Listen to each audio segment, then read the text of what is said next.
আকৌ ধুবুৰীত এবাৰ অবৈধভাৱে নিৰ্মাণ কৰা বিল্ডিঙৰ বিৰুদ্ধে চলিল ধুবুৰী জিলা প্ৰশাসনৰ বুলডোজাৰ। আপুনি যদি ধুবুৰী গৌৰীপুৰ উন্নয়ন প্ৰাধিকৰণৰ অনুমতি অবিহনে গ্ৰাম্য অঞ্চলত অবৈধভাৱে বিল্ডিং নিৰ্মাণ কৰিছে তেন্তে সাৱধান থাকক, নহলে আপুনি পৰিব পাৰে বিপাঙত। বিল্ডিং নিৰ্মাণ কৰাৰ আগত আপুনি যোগাযোগ কৰক কাৰ্যালয়ৰ সৈতে, নহলে যিকোনো মুহূৰ্তত আপোনাৰো ঘৰত চলিব পাৰে বুলডোজাৰ। ধুবুৰী ঝগড়াৰ পাৰ লিংক ৰোডৰ ধুবুৰী গৌৰীপুৰ উন্নয়ন প্ৰাধিকৰণৰ অনুমতি অবিহনে গ্ৰাম্য অঞ্চলত অবৈধভাৱে বিল্ডিং নিৰ্মাণ কৰাৰ বিৰুদ্ধে চলিল আজি উচ্ছেদ অভিযান। ধুবুৰী ঝগড়াৰ পাৰ লিংক ৰোড স্থিত হবিবৰ মূল্য নামৰ ব্যক্তিগৰাকীয়ে অবৈধভাৱে নিৰ্মাণ কৰিছিল বিল্ডিং। সেই বিল্ডিঙৰ বিৰুদ্ধে এবাৰ দুবাৰ নহয় 4বাৰকৈ জাননী দিয়া হৈছিল যদিও জাননীক অৱমাননা কৰিছিল হবিবুৰ ৰহমানে, যাৰ ফলত আজি জিলা প্ৰশাসনৰ সহযোগত ধুবুৰী গৌৰীপুৰ উন্নয়ন প্ৰাধিকৰণৰ কাৰ্যালয়ে উচ্ছেদ অভিযান চলায় হবিবুৰ ৰহমানৰ বিল্ডিঙত। কথাতে কৈছে 100 গৰু মাৰিলে বাঘৰো মৃত্যু হয়। তেনে ঘটনা সংঘটিত হল ধুবুৰীৰ হবিবুৰৰ বাসগৃহত। চাওক কেনেদৰে হবিবুৰৰ বাসগৃহত চলালে আজি বুলডোজাৰ। ঘৰৰ মালিক তেখেতক আমি 2016ৰ পৰা ঘৰখনৰ পাৰ্মিশ্যনৰ কাৰণে কৈ আছিলোঁ যে আপোনালোকে ঘৰৰ পাৰ্মিশ্যন লৈ ঘৰ বান্ধক, কিন্তু তেওঁ আমাৰ প্ৰতিটো নাকচ কৰিছিল, পাত্তা দিয়া নাছিল। তাৰপিছত আমি তেওঁক ৰিটেন 4টামান নোটিচ দিলোঁ। 4টা নোটিচ দিয়াৰ পিছতো নামানিল। অৱশেষত আৰু এই যি চূড়ান্ত সিদ্ধান্ত এটা লোৱাৰ বাধ্য হ'লোঁ আমি তেখেতৰ ঘৰ ভঙাৰ কাৰণে।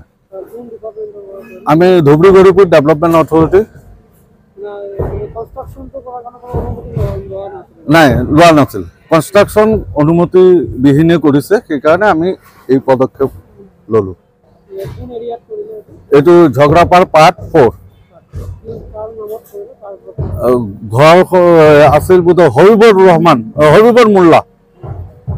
আমি প্ৰতিজন আমাৰ এলেকাবাসী যিটো ধুবুৰী গৌৰীপুৰ মাষ্টাৰ প্লান এৰিয়াৰ সমূহ ৰাইজক আমি এটা কথা কৈছোঁ যে আপোনালোকে ঘৰ বান্ধিব আপোনাৰ কষ্টৰ উপাৰ্জনেৰে, আপোনালোকে পাৰ্মিশ্যনটো লৈ ঘৰ বান্ধক। আৰু যদি এনেকুৱা আপোনালোকৰ মাধ্যমত তেওঁলোকক আৰু এটা আমি আবেদন কৰোঁ এই ধৰণৰ যে আপোনালোকে যদি ইতিমধ্যে ঘৰ বান্ধি দিছে উইদাউট পাৰ্মিশ্যন, আপোনালোকে আমাৰ লগত যোগাযোগ কৰক, অফিচত আহক, আমি তেওঁলোকৰ ঘৰ ৰেগুলাৰাইজ কৰি দিম, পাৰ্মিশ্যন কৰি ৰেগুলাৰাইজ কৰি দিম। তেতিয়া এইবোৰ যিবোৰ ঘটনা ইয়াৰ পৰা হাত সাৰি থাকিব পাৰিব।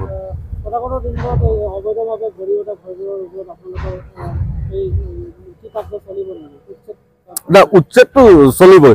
এনেকুৱা কাৰ্য আমি হাতত লৈয়ে থাকিম যিমান আমি পাম। যদি আমাক কোনোবাই উপেক্ষা কৰে যে আমাৰ কথা নামানে, আমি এই ধৰণৰ কাৰ্য কৰিয়ে থাকিম। সেইটো কাৰণ অফিচ এটা, চৰকাৰী অফিচ এটাক যদি তেওঁলোকে এনেকুৱা কৰি অৱজ্ঞা কৰি থাকে, আমাৰ নোটিচক যদি তেওঁলোকে অৱজ্ঞা কৰে, তেতিয়াহ'লে এই ধৰণৰ কাজ হৈয়ে থাকিব।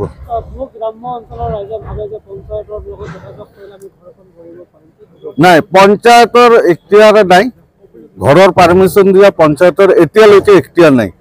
এইটো মাষ্টাৰ প্লান এৰিয়াৰ কথা কৈছোঁ দেই মই। মাষ্টাৰ প্লান এৰিয়া, ধুবুৰীৰ মাষ্টাৰ প্লান এৰিয়াত অকল গাঁও শ্ৰেণীত যিটো আছে সেইটো ডেভেলপমেণ্ট অথৰিটি, আৰবানৰ development authority and municipal board or corporation যি আছে ইয়াতে সেইবোৰৰ নাই। আমি তেনেকুৱাকৈ ক'লে সেইজন মানুহ, আপোনাক যিজন মানুহে তেনেকুৱাকৈ কৈছে সেইবোৰ ভুল ইনফৰমেশ্যন। একচুৱেলি আমি বাৰম্বাৰ তেওঁলোকক জনাই আছোঁ, তেওঁলোকক এনাউন্স কৰি আমি জনাই আছোঁ। আমি হেলমেট লিফলেট এৰি দিছোঁ, লিফলেট এৰি কিনে গোটেই ৰাইজক আমি জনাই দিছোঁ। এফএলএছৰ থ্ৰুতে ধুবুৰী আৰু গৌৰীপুৰ টাউনত আমি বাৰম্বাৰ কৈ আছিলোঁ যে আপোনালোকে পাৰ্মিশ্যন লৈ ঘৰ বনাওক।